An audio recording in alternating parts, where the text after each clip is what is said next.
Assalamualaikum warahmatullahi wabarakatuh. Perkenalkan, saya Nur Baitisya dengan nomor induk mahasiswa 1761-2011-77 dari Prodi Manajemen Fakultas Ekonomi Universitas Lancang Kuning. Di sini saya akan menyimpulkan bab 9 dan bab 10 mata kuliah Bank dan Lembaga Keuangan. Bab 9 itu ada sewa guna usaha atau leasing. Pengertian leasing menurut Keputusan Menteri Keuangan Nomor 1169 tanggal 21 November 1991, leasing yaitu kegiatan pembiayaan dalam bentuk penyediaan barang modal baik secara sewa guna usaha dengan hak opsi atau finance lease maupun sewa guna usaha tanpa hak opsi atau operating lease untuk digunakan dalam jangka waktu tertentu dengan pembayaran secara berkala. Pihak-pihak yang terlibat dalam leasing, yang pertama itu ada lessor, yang kedua itu ada lessee, yang ketiga ada supplier, dan yang keempat itu ada bank. Penggolongan perusahaan leasing itu ada 3. Yang pertama itu independent leasing company, yang kedua itu ada captive lessor, dan yang ketiga ada lease broker. Proses dan mekanisme leasing. Lessor memberi dana kepada lessee dengan mengadakan kontrak, dan lessee membayar angsuran seperti yang telah disepakati kepada lessor. Teknik-teknik pembiayaan leasing itu ada 2. Yang pertama melalui finance lease, yang kedua melalui operating lease. Nah, untuk selanjutnya saya akan menyimpulkan sedikit tentang perbedaan pembiayaan leasing dan pembiayaan lainnya. Dari jenis barang untuk leasing itu barang bergerak dan tidak bergerak. Kalau untuk sewa beli itu barang bergerak. Kalau untuk sewa menyewa itu barang bergerak yang perlu pemeliharaan. Dan kalau untuk kredit bank itu semua jenis investasi. Untuk penyewa atau pembeli, leasing, sewa beli, sewa menyewa, maupun kredit bank memiliki persamaan, yaitu bisa perusahaan dan bisa perseorangan. Untuk bentuk perusahaan, leasing sendiri memiliki bentuk perusahaan badan hukum.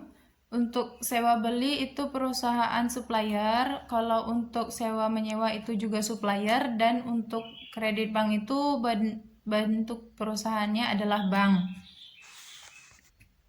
Untuk kepemilikan barang, kepemilikan barang leasing dimiliki oleh leasing itu sendiri. Kalau untuk sewa beli dimiliki oleh pemilik barang, kalau untuk sewa menyewa itu dimiliki oleh pemilik barang, dan kalau untuk kredit bank itu dimiliki oleh debitur dan lain-lain sebagainya. Lumayan banyak perbedaannya, tapi hanya 4 di sini yang saya sebutkan. Lalu ada kelebihan leasing sebagai sumber pembiayaan. Pembiayaan penuh, ada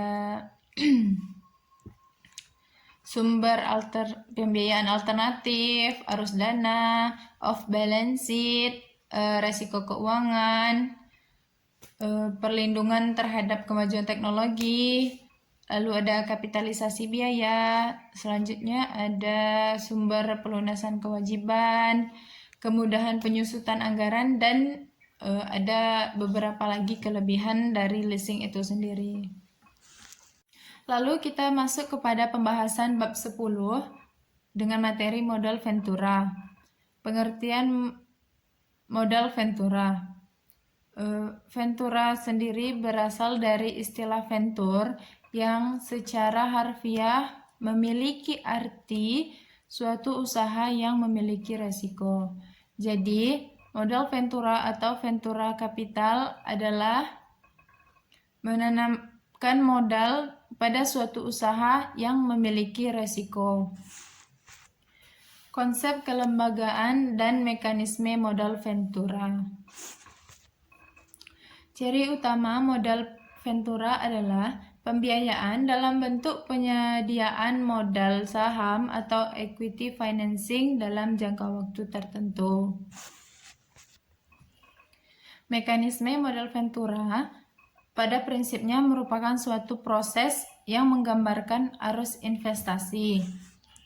Modal Ventura memiliki minimal 3 unsur, yaitu pemilik modal yang menginginkan keuntungan tinggi, profesional yang ahli di bidangnya, serta perusahaan yang butuh modal untuk mengembangkan usahanya.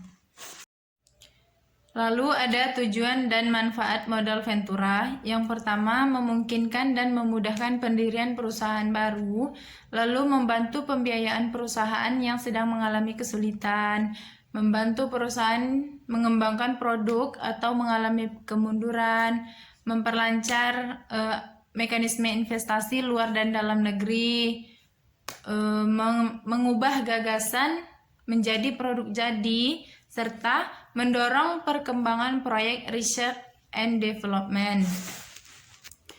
Lalu ada karakteristik modal Ventura. Pembiayaan modal Ventura merupakan equity atau quasi-equity financing. Modal Ventura merupakan investasi dengan perspektif jangka panjang. Modal Ventura merupakan pembiayaan yang bersifat risk capital.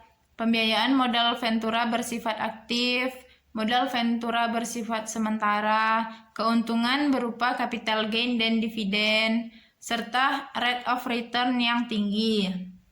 Sumber dana modal Ventura. Yang pertama itu ada bisa investor perseorangan, investor institusi, perusahaan asuransi dan dana pensiun, perbankan, dan lembaga keuangan internasional. Jenis pembiayaan modal Ventura ada penyertaan modal langsung, ada semi-equity financing, serta pembiayaan bagi hasil. Tahap pembiayaan yang pertama ada early stage financing, selanjutnya ada expansion stage, lalu ada third round financing, bridge financing, acquisition and management buyout financing, serta turnaround situation. Kunci keberhasilan modal Ventura, keuntungan itu merupakan prioritas tinggi, peraturan yang fleksibel, kualitas investasi. Perusahaan modal Ventura harus memiliki keahlian manajerial. Perusahaan harus mampu menggunakan berbagai instrumen keuangan. Baiklah, mungkin segitu saja yang dapat saya sampaikan. Mohon maaf apabila ada kesalahan. Saya akhiri dengan wassalamualaikum warahmatullahi wabarakatuh.